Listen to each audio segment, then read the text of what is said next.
동식아, 아줌마야, 얼굴이라도 잠깐 볼 수 있겠니? 전화 너머로 들려온 목소리는 전 여친 수진이의 엄마, 혜숙 아줌마였다. 네, 아줌마. 저는 언제든 괜찮아요. 근데 무슨 일이세요? 아니, 별일은 아니고 얼굴이라도 한번 보려고. 내일 시간 괜찮니? 네. 좋아요. 그렇게 아줌마와 만나기로 약속을 잡고 장소로 향하는 내내 긴장감이 가득했다. 혹시 수진이와 헤어진 걸 내 탓으로 돌리려는 건가? 아니면 무슨 이야기를 하려는 거지? 수많은 생각이 머릿속을 스쳐갔다. 약속 장소에 도착했을 때 평소와는 다르게 한껏 차려입고 나온 아줌마의 모습에 깜짝 놀랐다. 안녕하세요, 아줌마. 멋쩍게 인사를 나누고 아줌마가 몰고 온 제네시스 차의 조수석에 올라탔다. 차 안엔 어색한 공기가 가득했다. 수진이와 헤어진 지 겨우 일주일. 아직 이별의 아픔이 가시지도 않은 상태에서 전 여친의 엄마와 단둘이 만난다는 게 익숙할 리 없었다. 조수석에 앉아 슬쩍슬쩍 아줌마의 표정을 살피던 나는 속으로 생각했다. 내가 바람나서 헤어진 것도 아닌데 왜 이렇게 긴장하지? 숨을 깊게 내쉬었다. 몇 번을 그렇게 숨을 고르자 아줌마가 먼저 입을 열었다. 너 긴장 많이 했구나. 왜? 내가 수진이랑 다시 만나라고 할까봐? 아니요. 그냥 무슨 말씀을 하실지 궁금해서요. 대충 얼버무리며 아줌마의 눈치를 봤다. 한참 차를 몰던 아줌마는 한강이 예려다 보이는 조용한 카페 주차장에 차를 세웠다. 내려. 여기서 커피나 한잔 하자. 괜히 주위를 두리번거리며 아줌마 뒤를 따랐다. 뭐해? 빨리 안 따라오고. 너 지금 도살장에 끌려가는 사람 같아. 아줌마가 내 팔을 끌어당기며 나란히 카페 안으로 들어섰다. 사람 인연이라는 게 참 쉽지 않더라. 아줌마는 커피를 홀짝이며 조용히 말을 이어갔다. 쉽게 떠나기도 하고 또 다른 인연이 쉽게 찾아오기도 하고 수진이와 헤어진 문제에 대해선 더 묻지 않겠다며 대신 가끔 연락하며 지내자는 말로 대화를 마무리했다. 1시간쯤 이런저런 이야기를 나누다 카페를 나서는데 아줌마가 갑자기 물었다. 배 안 고프니? 너희 집 가서 밥 차려줄까? 순간 귀를 의심했다. 저희 집이요? 응. 너 얼마 전에 원룸 구했다며. 동식이가 어떻게 살고 있나 궁금하기도 하고. 아줌마가 마지막으로 동식이 밥 한번 차려주고 싶어서. 마지막이라는 단어가 묘하게 가슴을 울렸다. 결국 근처 마트에서 장을 보고 집으로 향했다. 동식아, 넌 TV나 보고 있어. 아줌마가 금방 차려줄게. 아줌마가 주방에서 분주히 움직이는 모습을 바라보며 어쩐지 마음 한구석이 따뜻해졌다. 저녁 밥상은 술자리로 자연스럽게 이어졌다. 아줌마, 오늘따라 더 예뻐 보이세요. 내가 먼저 말을 꺼냈다. 살짝 알딸딸한 기분이었지만 거짓말은 아니었다. 그녀는 오늘 평소보다 훨씬 화사해 보였다. 정말 그렇게 보여? 사실 동식이 만난다고 신경 좀 썼지 뭐야. 혜숙 아줌마는 살짝 웃으며 소주잔을 채웠다. 얼굴에는 장난기 어린 미소가 감돌았지만 눈에는 어딘가 진지함이 서려 있었다. 그나저나 동식이 앞으로 어쩌냐? 원룸까지 얻었는데 혼자 지내면 외로워서 어떡하니? 아줌마가 한숨을 내쉬며 내 눈을 바라봤다. 그럼 아줌마가 자주 놀러와 주시면 되잖아요. 아니면. 나는 말을 잠시 멈추며 웃음을 참았다. 아줌마가 제 애인이라도 해주시든가요. 아줌마는 크게 웃음을 터뜨렸다. 얘가 참 아줌마 앞에서 못하는 소리가 없네. 징그러워 죽겠네, 정말. 그녀는 말은 그렇게 했지만 얼굴이 약간 붉어진 게 느껴졌다. 진짜 농담이에요. 그런데 아줌마 같은 분이랑 있으면 절대 외롭진 않을 것 같아요. 나는 잔을 들고 그녀와 눈을 맞추며 말했다. 그녀의 눈빛이 흔들리는 것을 느낄 수 있었다. 술이 몇 잔씩 까오가자 어색했던 분위기는 어느새 따뜻한 기운으로 바뀌었다. 그녀는 평소보다 훨씬 편안하고 자연스러워 보였다. 동식아, 너 수진이랑 오래 못 간 건 정말 아쉽다. 아줌마, 그건 그냥 서로 인연이 아니었던 거죠. 저도 이제 괜찮아요. 그녀가 살짝 안심한 듯 고개를 끄덕였다. 근데 동식아, 내가 오늘 너를 만나러 온 이유가 뭐라고 생각해? 그녀는 갑자기 진지해졌다. 그냥 보고 싶어서요? 나는 농담처럼 대답했지만 그녀의 얼굴이 생각보다 진지해서 순간 당황했다. 맞아, 보고 싶었어. 수진이랑은 관계가 끝났지만 너는 나랑은 다르잖아. 너랑은 계속 연락하고 지내고 싶어서. 그녀는 조용히 말을 이었다. 아줌마, 뭐라 대답해야 할지 몰랐다. 그녀의 솔직한 말이 어딘가 낯설지만 따뜻하게 느껴졌다. 우리 오늘만큼은 과거 얘기 그만하고 그냥 지금 이 순간만 생각하자.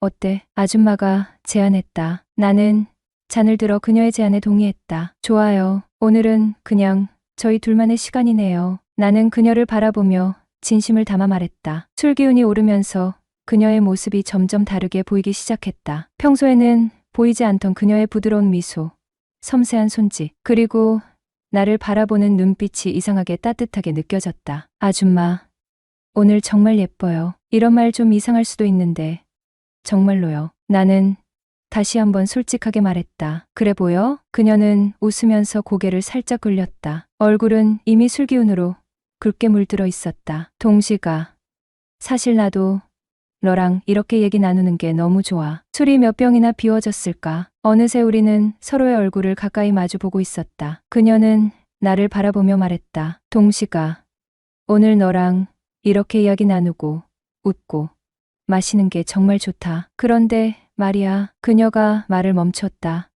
네? 무슨 말씀이시죠? 나는 조용히 물었다. 동식아, 나 술이 너무 취했는데 집에 들어가기 힘들 것 같아. 어쩌면 좋니? 안녕하세요. 저는 올해 32살의 미혼남입니다. 같은 회사에서 일하던 동기의 소개로 현재의 여자친구를 만나게 되었죠. 저는 화목한 가정에서 자라며 활발하고 긍정적인 성격을 가지고 있습니다. 주위에서 저에 대해 인물 좋다는 얘기도 자주 듣고 늘 웃음을 잃지 않으며 밝은 성격 덕분에 사람들에게 좋은 인상을 주곤 합니다. 제 여자친구는 그런 저의 밝은 모습 때문에 첫 만남에서부터 호감을 느꼈다고 하더군요. 그 후 몇 번의 데이트를 통해 우리는 자연스럽게 사귀게 되었습니다. 여자친구는 아버지가 일찍 돌아가시고 어머니와 단둘이 살고 있는 외동딸입니다. 경제적으로는 아버지 덕분에 큰 어려움은 없었지만 어머니는 독실한 기독교 신자이셨고 그로 인해 매우 엄격하게 딸을 키우셨습니다. 여느 부모님처럼 밤 10시 통금은 물론 외박은 절대 금지였고 회사에 다니기 시작한 후에도 사내 회식 같은 경우 늦게까지 하지 못할 정도로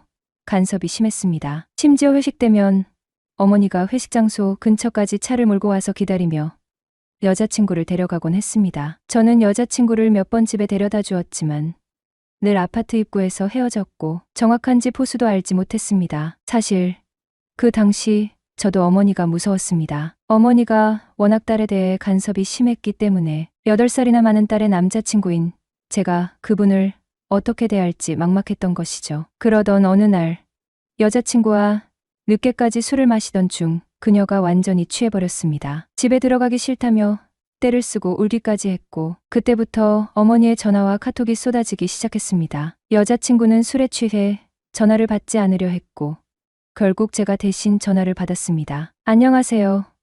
저 수진이 친구 김동식이라고 합니다. 지금 수진이가 술이 많이 취해서 통화가 어려운 상태입니다. 그랬더니 어머니는 다짜고짜 지금 당장 딸을 집으로 데리고 오라고 하셨습니다. 저는 예의상 최대한 공손히 대하며 만취한 여자친구를 업고 집으로 갔습니다. 전화에서는 화가 많이 나신 것 같았지만 막상 집에 도착해 딸을 방에 눕히고 나니 많이 누그러지셨습니다. 어머니는 저와 단둘이 앉아 관계를 물어보셨고 저는 여자친구와 사귀고 있다는 사실을 솔직하게 말씀드렸습니다. 다행히 헤어지라는 말씀은 없으셨고 대신 딸을 일찍 보내달라는 당부만 하셨죠. 그 이후 어머니와의 관계가 점차 변화하기 시작했습니다. 어머니는 주말마다 함께 교회에 가자고 제안하셨고 우리는 주말마다 여자친구와 함께 어머니와 교회를 다니게 되었습니다. 예배 후에는 함께 점심을 먹고 여자친구 집에서 놀다가 저녁을 먹고 헤어지곤 했습니다. 또한 어머니는 여자친구와 관련된 일이라면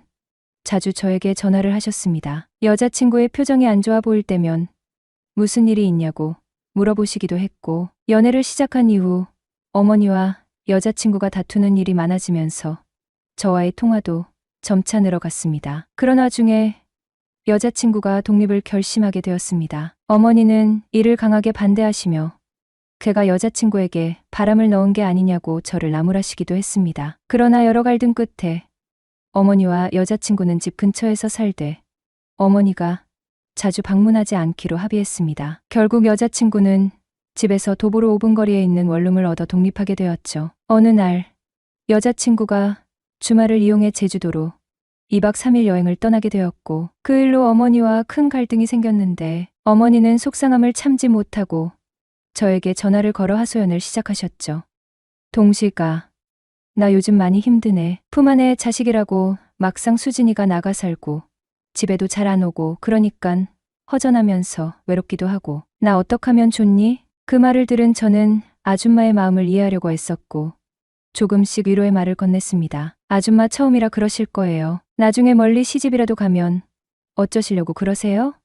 지금부터라도 조금씩 적응해 가셔야죠. 그리고 수진이한테만 너무 의존하지 마시고 취미생활도 가지고 남자친구도 좀 사귀고 그러세요? 남자친구, 내가? 뭐 어때서요? 요즘은 60대들도 다들 연애하고 다니는데. 말이야 쉽지. 난 그렇게 못하겠더라.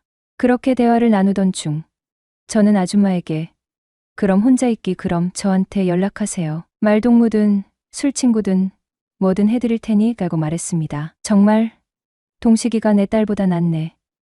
그래 라며 아줌마는 웃었고 그 말이 저에게는 또 다른 의미로 다가왔습니다. 아줌마가 제게 느끼는 고마움과 의존이 점차 커져가는 것을 느끼며 그 관계는 자연스럽게 가까워졌습니다. 이후로 우리는 자주 만나게 되었습니다. 아줌마가 외로워지실 때마다 저에게 연락을 주셨고 저는 그녀의 말동무가 되어 주었고 가끔은 술 한 잔도 함께하며 시간을 보냈습니다. 처음에는 단순히 위로의 차원에서 만났지만 점점 더 그녀와의 만남이 자연스러워지고 서로에게 점점 더 의지하는 사이가 되었죠. 아줌마는 이제 저에게 진심으로 마음을 열었고 그동안 속으로 눌러두었던 감정들을 저에게 털어놓으며 함께 시간을 보내는 일이 많아졌습니다. 공교롭게도 혜숙 아줌마와는 점점 더 가까워졌지만 여자친구와의 갈등은 점차 심해졌습니다. 자주 다투던 우리는 결국 시간을 두기로 결심하고 한 달 동안 서로 연락을 하지 않기로 했죠. 그 시간 동안 저는 여자친구의 성격과 사고방식을 조금 더 깊이 이해하려 애썼습니다. 하지만 그런 노력에도 불구하고 어느 날 저는 우연히 그녀의 핸드폰을 보게 되었습니다. 그리고 그 안에서 충격적인 메시지를 발견했죠. 그것은 동네 카페 사장과의 대화였고 그들은 남자친구와 잘 해결했냐? 언제 또 술 한잔 해야지라며 친근하게 대화를 나누고 있었습니다. 더 충격적인 것은 제가 꺼려했던 대화들까지 서슴없 나누며 웃고 있었던 그들의 모습이었습니다. 그 메시지를 보고 난 후 저는 여자친구에게 다가가 물었습니다. 이게 뭐냐? 라고 말이죠. 알고 보니 우리가 싸울 때마다 그 사장님한테 연애 상담을 받고 연락을 끊고 있는 동안 서너 번 만나서 술을 마셨더군요. 그때 저는 그동안 몰랐던 사실을 알게 되었고 그 사실에 큰 충격을 받았습니다. 카페 사장과 깊은 사이가 되어버린 그녀를 보며 마음속에서 분노와 실망이 밀려왔습니다. 그날 우리는 다시 큰 싸움을 벌였고 결국 우리의 관계는 끝을 맞이하게 되었습니다.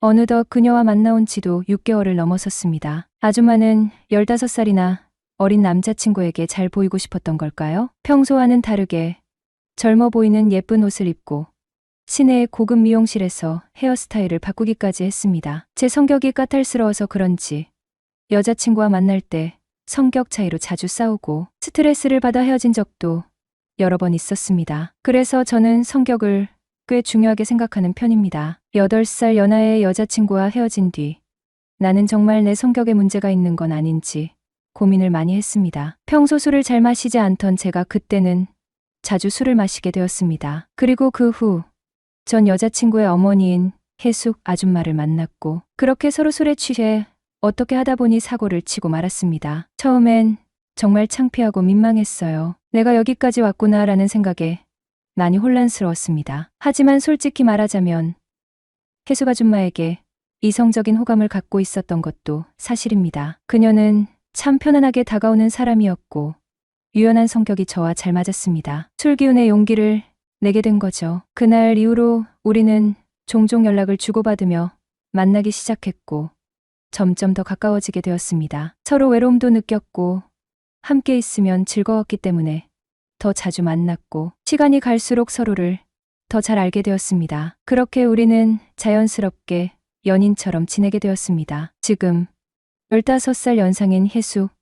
아줌마와의 관계에 대해 고민이 많습니다. 나이 차이도 있고 또 여러 가지 복잡한 감정들이 얽혀 있지만 함께 있을 때 느끼는 즐거움과 편안함이 커져가고 있다는 걸 부인할 수 없습니다. 이 감정이 어디로 갈지 모르겠지만 지금은 그저 함께 있는 순간들이 소중하고 서로를 더 알아가는 시간이 중요하다고 생각합니다. 사랑은 나이에 상관없이 마음이 통할 때 이루어진다.